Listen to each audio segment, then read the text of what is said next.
There is a silent war happening inside you right now. It is not between your present self and your future self. It is between the story you tell yourself about money and the truth that exists beneath it. Most people lose this war without ever knowing they were fighting. They wake up at 40, at 50, at 60, and realize they have been living someone else's financial philosophy, chasing someone else's definition of enough, and wondering why prosperity always felt like a destination they could never quite reach. The best money advice you will ever hear is not about budgets or investments or side hustles. It is about something far more fundamental. It is about understanding that your relationship with money is not a practical matter. It is a psychological one. We have been taught to think of money as a tool, as a resource, as something external to ourselves that we either have or do not have. But this is where the illusion begins. Money is not separate from you. It is an extension of your beliefs, your fears, your sense of worthiness, and your vision of what life should be. Carl Jung once said that until you make the unconscious conscious, it will direct your life and you will call it fate. This is nowhere more true than in the realm of finances. We believe we are making rational decisions about spending, saving, and earning, but beneath every transaction is a hidden narrative, a script written long before we ever held our first paycheck. Consider this. Two people earn the same income. One feels abundant, the other feels trapped. The difference is not in the numbers. It is in the story. The person who feels abundant sees money as energy that flows through their life, something that comes and goes naturally. The person who feels trapped sees money as a fixed resource, something that can run out, something that must be hoarded and protected.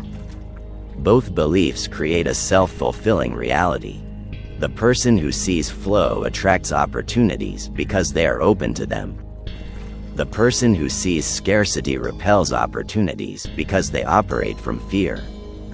This is not mysticism. This is psychology. Our beliefs shape our perceptions shape our actions, and our actions shape our reality.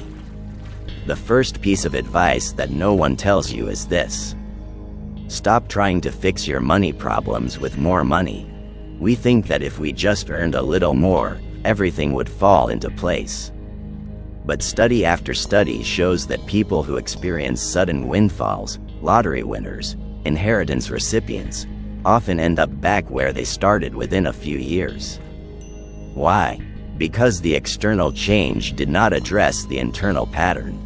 If you are financially anxious at $30,000 a year, you will be financially anxious at $300,000 a year. The numbers change, the psychology does not. Viktor Frankl, the psychiatrist who survived the concentration camps, wrote that between stimulus and response there is a space, and in that space is our power to choose our response. This space is where financial transformation actually happens. Not in the bank account. In the gap between impulse and action. Most of us have never examined our money scripts. These are the unconscious beliefs we inherited from our parents, our culture, our first experiences with lack or abundance. Perhaps you grew up hearing that money does not grow on trees, that rich people are greedy, that you have to work yourself to exhaustion to deserve financial security. These scripts run silently in the background of every financial decision you make. They are the reason you self-sabotage when success gets too close. They are the reason you overspend when you feel emotionally empty. They are the reason you undercharge for your work or stay in jobs that drain your spirit. Until you bring these scripts into the light and examine them with clear eyes, you will keep repeating the same patterns and wondering why nothing changes. Here is what we must understand together. Wealth is not about accumulation. It is about alignment. When your financial life is aligned with your deepest values, money stops being a source of anxiety and becomes a source of creative power. Think about the last time you spent money on something that truly mattered to you, something that fed your soul rather than your ego. There was no guilt in that transaction. There was presence. There was peace. Now think about the last time you spent money out of compulsion, out of a need to fill some inner void or prove something to yourself or others. That transaction left a residue, did it not? A vague sense of emptiness, a whisper of regret. This is the difference between aligned spending and unconscious spending. One creates energy, the other depletes it. The second piece of advice is this: treat your attention like currency, because it is. We live in an economy that is constantly trying to monetize our awareness. Every advertisement, every notification, every algorithmic feed is designed to capture your attention and convert it into profit for someone else. When you give your attention away carelessly, you are giving away your life force. You are saying yes to someone else's agenda and no to your own. Herbert Simon, the Nobel laureate economist, said that a wealth of information creates a poverty of attention. This was true in his time. It is exponentially more true now. If you want to build wealth, real wealth, you must become fiercely protective of where your attention goes. Because attention is the raw material of creation. What you focus on expands. What you ignore atrophies. This brings us to a truth that makes many people uncomfortable. You cannot build the life you want by copying someone else's blueprint. We scroll through social media and see curated images of success. The entrepreneur with the perfect morning routine. The investor with the flawless portfolio. The minimalist with the aesthetically pleasing tiny home. And we think, if I just do what they did, I will get what they have. But this is a trap. Their path was shaped by their psychology, their circumstances, their particular combination of gifts and wounds. Your path must be shaped by yours. There is no universal formula. There is only your unique relationship with value, with risk, with time, with enough. The psychologist Abraham Maslow spent his career studying human motivation, and he came to understand that self-actualization, becoming the fullest expression of yourself, requires you to trust your own inner compass rather than external validation. This applies to money more than almost anything else. Society will tell you that you should want a certain house, a certain car, a certain lifestyle. But should according to whom? When you build a financial life based on should, you are building on sand. When you build a financial life based on genuine desire, on carefully examined values, on what actually brings you alive, you are building on bedrock. The structure might look different from your neighbor's, but it will stand. Here is something we rarely discuss. Financial wellness is not about reaching a number. It is about developing a healthy relationship with uncertainty. Life is uncertain. Markets fluctuate. Jobs disappear. Opportunities arise. Health changes. The people who thrive financially are not the ones who eliminate uncertainty. They are the ones who learn to dance with it. They build flexibility into their systems. They maintain reserves not out of fear but out of wisdom. They understand that control is mostly an illusion, and that real security comes from adaptability, from resilience, from the confidence that they can handle whatever comes. The Stoic philosopher Seneca wrote that we suffer more in imagination than in reality. This is profoundly true about money anxiety. We catastrophize. We imagine worst-case scenarios. We lie awake calculating how many months we could survive if everything fell apart. And while prudent planning is wise, chronic financial anxiety is not planning. It is a form of self-torture that prevents you from enjoying the resources you do have and clouds your judgment about the decisions you need to make. The antidote is not blind optimism. It is grounded presence. It is looking clearly at what is, rather than what might be, and responding with intention rather than panic. If you have been waiting for permission to rewrite your financial story, this is it. You do not need to wait until you have more money to start living differently. You need to start living differently to have a different relationship with money. This is not wordplay. This is causation. Your external circumstances are largely a reflection of your internal state. When you begin to treat yourself with the respect and care you have been waiting to afford, when you make choices from wholeness rather than lack, when you spend and save and earn from a place of clarity rather than compulsion, everything shifts. Not overnight, not magically, but inevitably. Let us go deeper into what no one tells you about building wealth. The third piece of advice is this: your earning potential is directly tied to your willingness to be uncomfortable. Not in a destructive way, not in a way that violates your boundaries or your values, but in the way that all growth requires. The entrepreneur who asks for the sale, the employee who negotiates for fair compensation, the creative who shares their work publicly, the investor who takes calculated risks. Each of these actions requires you to move through discomfort, to tolerate the possibility of rejection or failure or judgment. Most people are not held back by lack of opportunity. They are held back by their unwillingness to feel uncomfortable emotions. The psychologist Carol Dweck spent decades researching what she calls growth mindset versus fixed mindset. People with a fixed mindset believe their abilities are static. They avoid challenges because failure would prove they are not good enough. People with a growth mindset believe abilities can be developed. They embrace challenges because failure is simply information about what to learn next. This distinction changes everything about how you approach money. If you believe your financial situation is fixed, you will protect what you have and avoid risks. If you believe your financial situation can evolve, you will invest in learning, experiment with new income streams, and view setbacks as temporary. Here is what this looks like in practice. Most people undervalue their own work. They charge less than market rate because they do not want to seem greedy. They accept salaries below their worth because negotiating feels aggressive. They give away their time and expertise for free because saying no feels selfish. But this is not generosity. This is self-abandonment. When you consistently undervalue yourself, you are training the world to undervalue you too. You are also reinforcing an internal narrative that says you do not deserve more.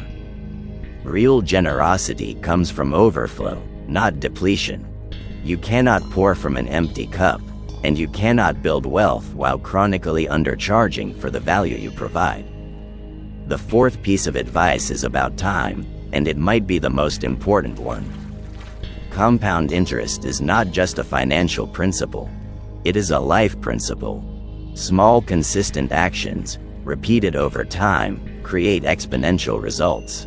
This is true for investments, yes, but it is also true for skill development, for relationship building, for health practices, for creative work. The problem is that we live in a culture that worships overnight success. We see the highlight reel and assume it was easy, fast, lucky. We do not see the years of unglamorous work that preceded the visible breakthrough. And so we give up too soon. We jump from strategy to strategy, looking for the magic bullet, never staying with anything long enough to let compounding work its quiet magic. James Clear writes about the power of atomic habits, tiny changes that seem insignificant in the moment but compound into remarkable results over time. Saving 10% of your income does not feel significant when you are looking at this month's budget. But over a decade, over 2 decades, it transforms your entire financial reality. Learning one new skill does not feel significant when you are tired after a long workday.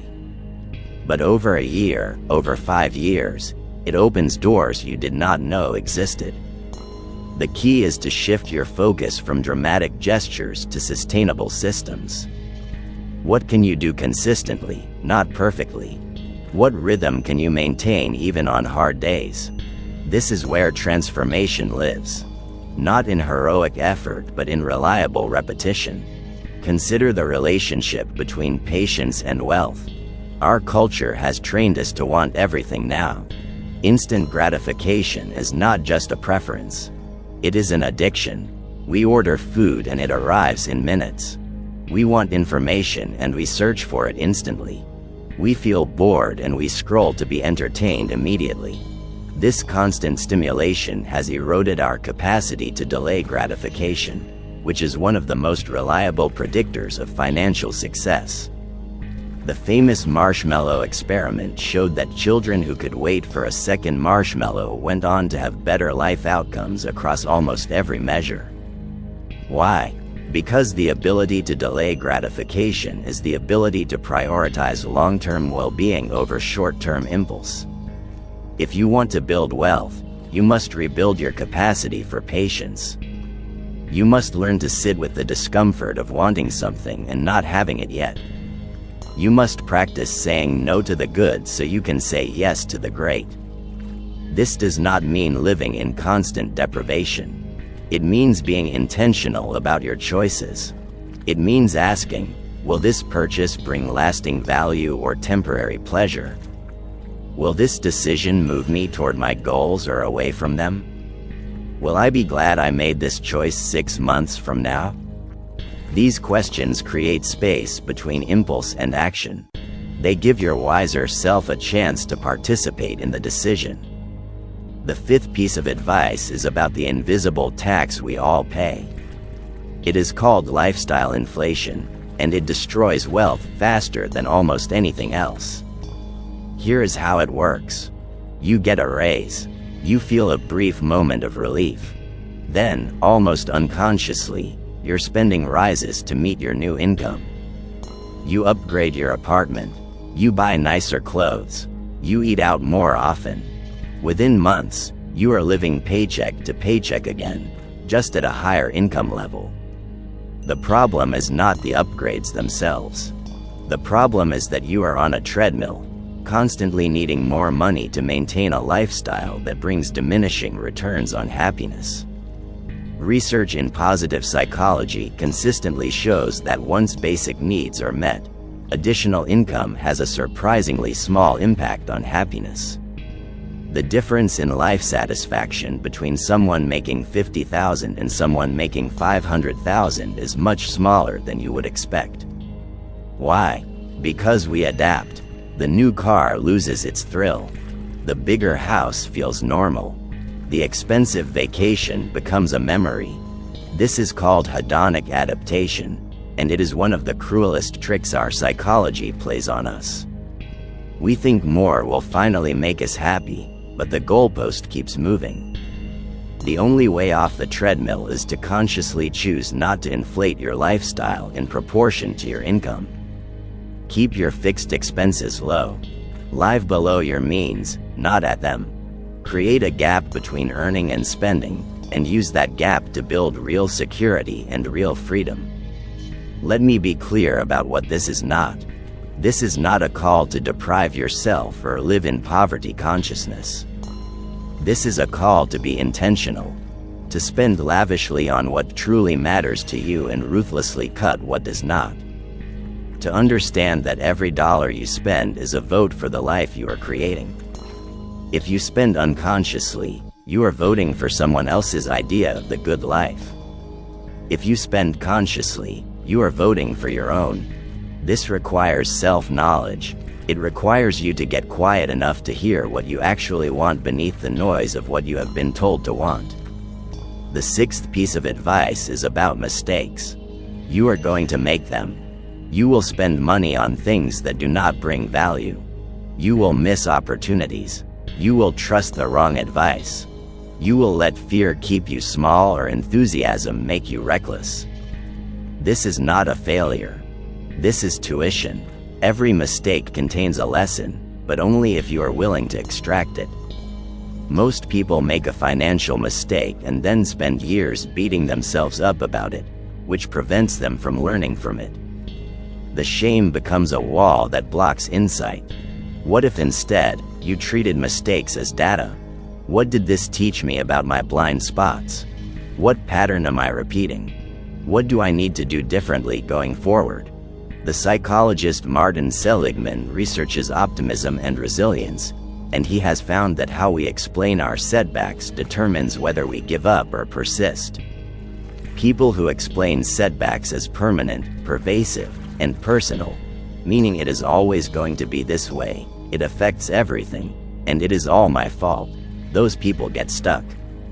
People who explain setbacks as temporary, specific, and at least partially external, meaning this is one situation, it does not define everything, and multiple factors contributed, those people bounce back. This explanatory style is not about denying responsibility. It is about maintaining the psychological flexibility to keep moving forward. Your financial journey is not a straight line. It is a spiral. You will circle back to old lessons at new levels. You will think you have mastered something only to discover another layer beneath. This is not regression. This is depth. Every time you meet an old pattern with new awareness, you integrate it more fully. You do not need to have it all figured out. You just need to keep choosing consciousness over automaticity, intention over impulse, values over validation. The path reveals itself to those who walk it. We need to talk about the elephant in the room, the thing that underlies almost every financial struggle but rarely gets named directly. It is the belief that you are not enough. Not smart enough, not disciplined enough, not worthy enough to have the financial life you want. This belief is so deeply embedded that most people do not even recognize it as a belief. They think it is just the truth, but it is not the truth. It is a story, and stories can be rewritten. Brené Brown, who has spent her career researching shame and vulnerability, talks about the difference between guilt and shame. Guilt says I did something bad. Shame says I am bad. Guilt is useful. It tells us when we have violated our own values and need to make amends. Shame is toxic. It tells us we are fundamentally flawed and undeserving. Most people carry financial shame. Shame about how much they earn. Shame about how much debt they have. Shame about mistakes they have made. This shame operates like a gravitational field, pulling them back towards scarcity no matter how hard they try to move forward. The seventh and final piece of advice is this. Healing your relationship with money requires you to heal your relationship with yourself. You cannot build sustainable wealth from a foundation of self-loathing. You cannot make wise financial decisions when you are operating from a core belief that you do not deserve good things. This is not soft psychology. This is practical economics. When you believe you are not enough, you make choices that confirm that belief. You sabotage opportunities. You settle for less. You spend money trying to fill the emptiness inside, which of course never works because the emptiness is not about money. So how do you heal? You start by bringing compassion to your financial past. Look at the mistakes you have made and ask, what was I trying to protect or provide for myself? Usually, beneath the poor financial choice is a legitimate need that was being met in an ineffective way. You overspent because you were trying to feel worthy. You avoided dealing with debt because it felt overwhelming. You stayed in the wrong job because you were afraid. When you can see the protective intent behind the behavior, judgment softens into understanding. And from understanding, new choices become possible. You also need to examine the cultural narratives you have internalized about wealth and worth. We live in a society that equates financial success with personal value. If you are rich, you must be smart, hardworking, virtuous. If you are poor, you must be lazy, stupid, morally deficient. These narratives are not just false. They are dangerous. They prevent us from having honest conversations about systemic inequality, about privilege, about the role of luck and timing in success. They also create massive psychological pressure to perform financially, not for the sake of actual security or freedom, but to prove to ourselves and others that we are good enough. What would it mean to decouple your worth from your wealth? To understand that you have intrinsic value that has nothing to do with your bank balance? This is not easy in a capitalist society that constantly measures and ranks and commodifies. But it is essential, because when your sense of self is not riding on every financial outcome, you make clearer decisions. You take smart risks because failure does not mean you are a failure. You celebrate success without it defining you. You can be strategic without being desperate. You can be ambitious without being driven by inadequacy. Let us talk about the practical side of this. If healing your relationship with money sounds too abstract, start here. Track your spending for 1 month without judgment. Just observe. Notice where your money goes.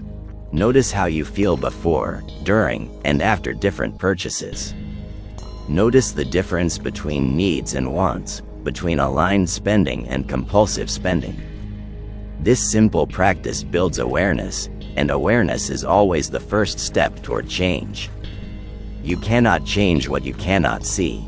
Next, define what enough means for you. Not enough according to your parents or your peers or the influencers you follow. Enough for you. What does financial security actually look like? How much money do you need to cover your basic needs, to handle emergencies, to pursue what matters most? Get specific. Write it down.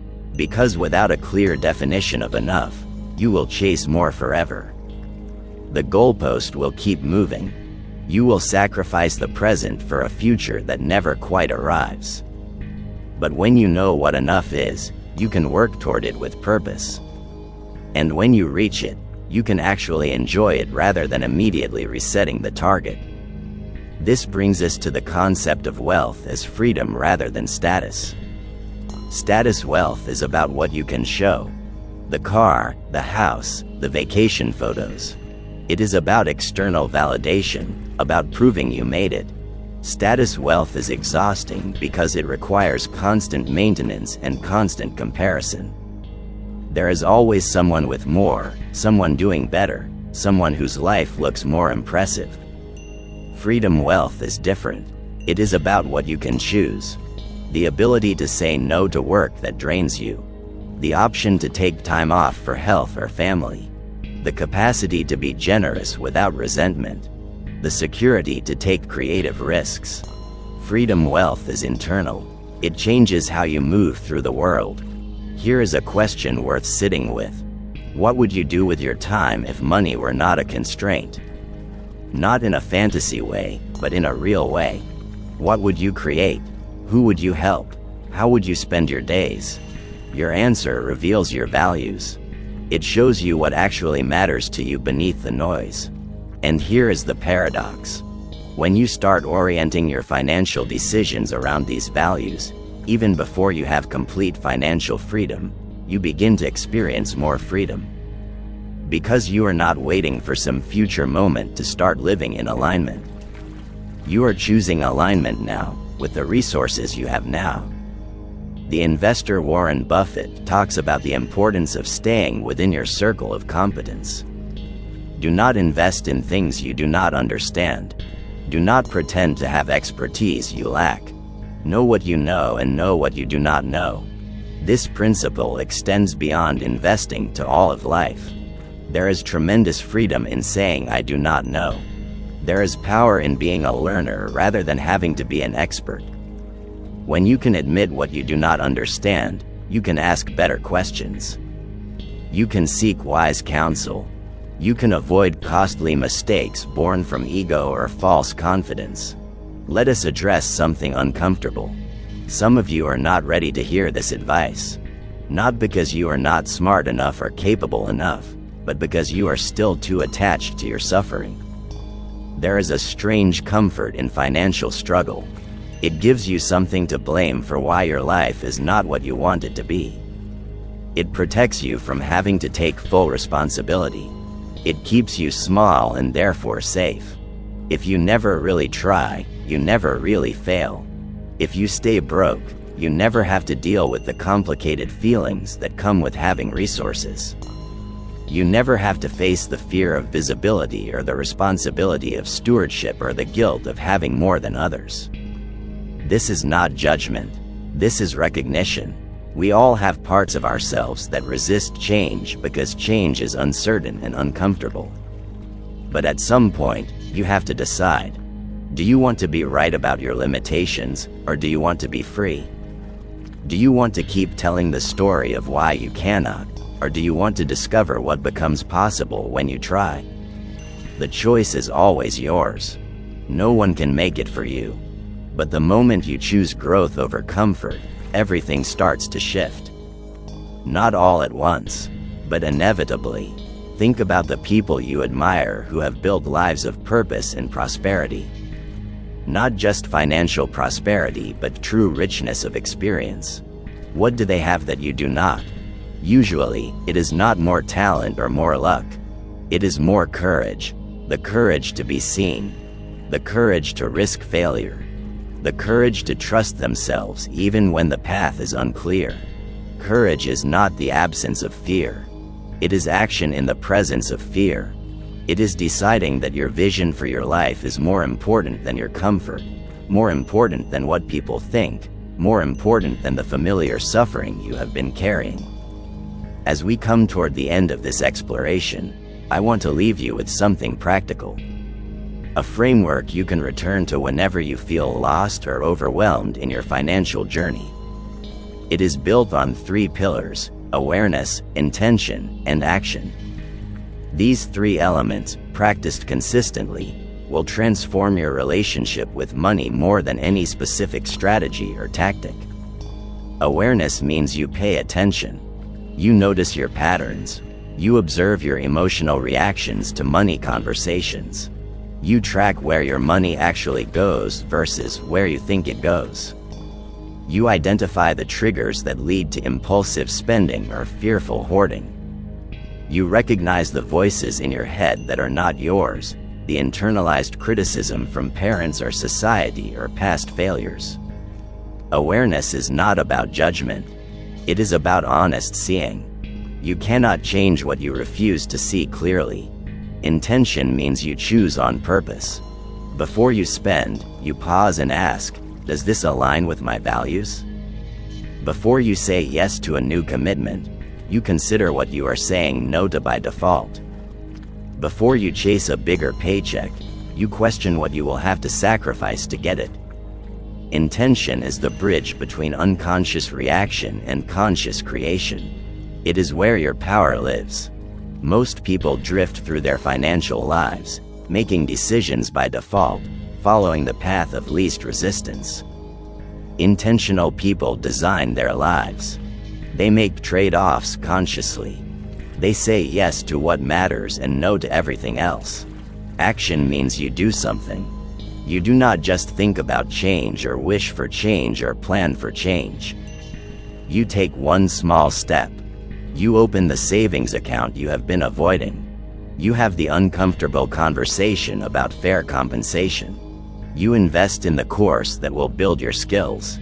You cut the subscription you never use. You read the book. You ask for help. Action is messy and imperfect and often uncomfortable. But it is the only thing that creates results. You can have all the awareness and intention in the world, but without action, nothing changes. The universe rewards movement. Now, let us talk about community because you cannot do this alone. We are relational beings. We learn by watching others. We stay motivated through connection. We need people who reflect our highest potential back to us, especially when we cannot see it ourselves. If everyone around you has a scarcity mindset, it will be nearly impossible to develop an abundance mindset. If everyone around you overspends and lives in debt, it will be hard to build different habits. This does not mean you abandon the people you love. It means you consciously seek out mentors, friends, communities who are on the path you want to walk. Pay attention to who you allow to speak into your financial life. Not everyone has earned that right. Your broke friend might have opinions about your decision to invest. Your risk-averse parent might have fears about your entrepreneurial plans. Your colleague might have judgments about your spending choices. Consider the source. Are they living the life you want? Have they achieved what you are working toward? Do they operate from love and support or from fear and projection? You can love people and still not take their financial advice. You can honor their concern and still make your own choices. There is also something powerful about teaching what you are learning. When you share insights with others, you solidify them for yourself. When you help someone understand a concept you recently grasped, you deepen your own understanding. This is not about having it all figured out. It is about being one step ahead and reaching back to help the person behind you. It creates a beautiful cycle where learning becomes teaching becomes deeper learning. It also keeps you humble because you remember what it was like to not know, to struggle, to be confused. Let me address something that might be weighing on you. What if you have tried before and failed? What if you have made promises to yourself about money and broken them? What if you are drowning in debt or stuck in a dead-end job or so far behind your peers that catching up feels impossible? First, let me say this clearly. Where you are right now is not where you will always be. Your current situation is not a life sentence. It is a starting point. Every single person who has achieved financial well-being started somewhere. Many started from less than you have. Many faced obstacles you have not faced. What distinguished them was not that they never fell down. It was that they kept getting back up. Second, comparison is a trap. Theodore Roosevelt said that comparison is the thief of joy, and nowhere is this more true than with money. You do not know the full story of anyone else's finances. You see the vacation photos, but not the credit card debt. You see the promotion, but not the 60-hour work weeks or the toll on their health or relationships. You see the beautiful home, but not the stress or the mortgage or the inheritance that made it possible. Run your own race. Define success on your own terms.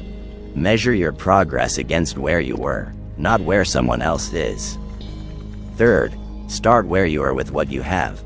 You do not need to wait for the perfect moment or the perfect circumstances. You do not need to have it all figured out before you begin. You just need to take one step, one small action that moves you in the right direction. Maybe that is reading one article about investing. Maybe it is calling to negotiate one bill. Maybe it is having one honest conversation with your partner about money. Maybe it is writing down your goals. The size of the step matters less than the fact that you are stepping. Momentum builds. Small actions compound. The path reveals itself to those who walk it. Here is what I know to be true. You are more capable than you believe. You have more agency than you realize. The life you want is not as far away as it seems. But it does require something from you. It requires you to stop waiting. To stop making excuses, to stop blaming circumstances or people or bad luck. Not because those things do not matter. They do. Life is not fair. Some people start with advantages you will never have. But you still have choices. You still have power. And the moment you step into that power, everything changes. I want you to imagine yourself 5 years from now. You have done the work. You have faced your fears. You have changed your patterns. You have built new skills. You have made uncomfortable choices in service of your long-term vision. What does your life look like? How do you feel when you wake up? What opportunities are available to you now that were not available before? What stress have you left behind? Hold that image. Let it fuel you. Let it remind you why this matters. Because it does matter. Your financial well-being is not superficial. It is not about greed or materialism. It is about freedom. It is about security. It is about having the resources to live in alignment with your values and to be generous with others and to weather the inevitable storms of life without being destroyed by them. The best money advice you will ever hear is not a secret formula or a magic strategy. It is this: start now. Start with awareness. Start with intention. Start with one small action. And then do it again tomorrow and the next day and the day after that. Not perfectly, not always successfully, but consistently, persistently, with patience and self-compassion and the understanding that you are building something that will outlast any single moment of doubt or difficulty. You are building a life, and that is worth every uncomfortable conversation, every delayed gratification, every moment of discipline, every brave choice. If you found value in this today, I invite you to subscribe to this channel. We are building a community of people who are committed to inner growth and practical wisdom. People who understand that true prosperity begins within. I share insights like this regularly, and I would be honored to be part of your journey. Thank you for your time and your attention. Remember, you are not behind. You are exactly where you need to be. And the next step is waiting for you to take it.